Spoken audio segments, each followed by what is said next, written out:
কারিগর পরিত্যক্ত ঘোষণা করা হয়েছিল, যে কারাগারের ভিতরে কোন ধরনের প্লাস্টার নয়, যে রুমের মধ্যে রাখা হয়েছিল সেখানে বালি উড়ে ধুলা উড়ে, এত শারীরিক কষ্টদার কারণ হচ্ছে শেখ হাসিনা মনে করে বেগম জিয়া বাইরে থাকা মানে শেখ হাসিনার বিপদ, বেগম জিয়া বাইরে থাকা মানে অবাধ সুষ্ঠু নির্বাচনের নিশ্চয়তা, তার জন্য সংগ্রাম। বেগম খালেদা জিয়া, ওই দাঁড়ান ভাই, বেগম জিয়ার বাইরে থাকা মানে মানুষের কণ্ঠের স্বাধীনতা, মানুষের কথা বলার স্বাধীনতা, মানুষের চলাচলের স্বাধীনতা, মূলত পরিপূর্ণ গণতন্ত্রের জন্য তিনি লড়াই করেছেন। যাই হোক, 16 বছর পরে ছাত্ররা রাস্তায় নেমে আসলো। এই আন্দোলনের পটভূমি, এই আন্দোলনের মাঠ তৈরি করেছেন আমাদের প্রিয় নেতা তারেক রহমান, বিএনপির ভারপ্রাপ্ত চেয়ারম্যান। তিনি বিএনপির সব নেতা কর্মীকে তিনি আহ্বান জানিয়েছেন এই ছাত্রদের কোটা বিরোধী আন্দোলনে শরিক হন, এইটাই হবে আমাদের গণতন্ত্রের ফাইনাল সংগ্রামের ফাইনাল খেলা। এই চূড়ান্ত সংগ্রামের ঘোষণা দিয়েছিলেন তারেক রহমান সাহেব। এই কারণে প্রত্যেকটি বাড়ি থেকে, প্রত্যেকটি ঘর থেকে ছাত্রদের হাত ধরে তার বাবা মা বেরিয়ে এসে রাস্তায় দাঁড়িয়েছে তাদের সন্তানদের পাশে, তার ভাই বোন দাঁড়িয়েছে তাদের সন্তানের পাশে। শেখ হাসিনা শেষ দিন চেষ্টা করেছে। আপনারা দেখেছেন তার একটি বক্তব্য সম্প্রতি ভাইরাল হয়েছে।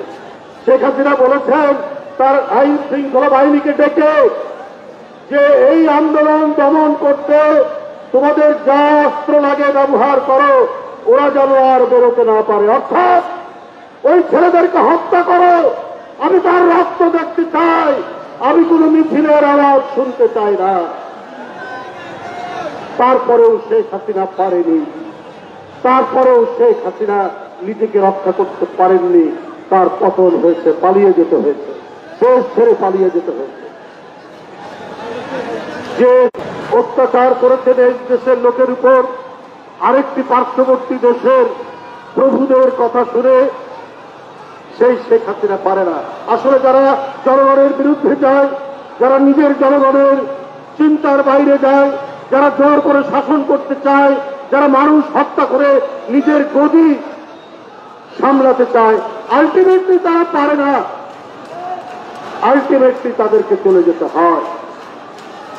যে মহিলা এই ধরনের বর্বরচিত আক্রমণের কথা বলতে পারে সে কত ভয়ঙ্কর হতে পারে। তাই বন্ধুরা আমার, প্রায় 1400, 1500, 1500 ছাত্র জনতা শ্রমিক নিজের জীবন দিয়েছে। জীবন দিয়ে তারা গণতন্ত্রের মুক্তির ঘোষণা দিয়েছে, হাসিনা পালিয়ে গেছে। আমরা জুলাই আগস্টের সেই সমস্ত শহীদদের স্মরণে সারা বাংলাদেশ এবং এই বরিশাল মহানগর, উত্তর জেলা, দক্ষিণ জেলা তারা আজকে মৌন মিছিল করবেন, দোয়া এবং মৌন মিছিল এখানে হবে। তাই বলেছি কেউ স্লোগান দিবেন না, আজকে স্লোগানের দিন নয়।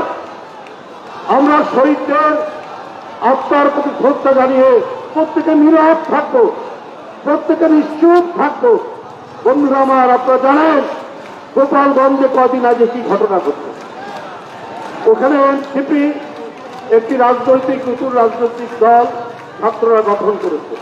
তারা ঘোষণা দিয়েছে মাস পর গোপালগঞ্জ। এই ঘোষণার কথা শুনে শেখ হাসিনা গোপালগঞ্জের তার দলের লোকদেরকে, যুবলীগ, ছাত্রলীগ যারা ঘাটতি বেড়ে আছে তাদেরকে বলেছে তোমরা সেখানে তাদেরকে যেতে দেবে না, যে কোনো মূল্যে। যে কোনো মূল্য মানে যারা যাবে তাদেরকে তোমরা দুনিয়া থেকে সরিয়ে দিলেও কোনো অসুবিধে নাই। এইটা শেখ হাসিনার নির্দেশ। এই কারণে তাদের উপর ঝাঁপিয়ে পড়েছিল। এরপরে আইন শৃঙ্খলা বাহিনীকে আপনার রাস্তায় নেমে আসতে হয়েছে আইন শৃঙ্খলা রক্ষা করার জন্য। আমার বক্তব্য একটাই, যে আজকে এই যে গণতন্ত্রের জন্য এত লড়াই, তাদের কাঁধ মিলিয়ে লড়াই গণতান্ত্রিক রাজনৈতিক দল আর ছাত্র জনতা। কিন্তু কেন আজ বিভেদ? এককভাবে কিছু করা যায় না, সম্মিলিতভাবে আমাদের শক্তি যেটি ছিল সেইটি প্রদর্শন করলে, সেইটি থাকলে কোনো পতিত স্বৈরাচার সাহস পেত না কিছু করার জন্য। কিন্তু আজকে বিএনপিকে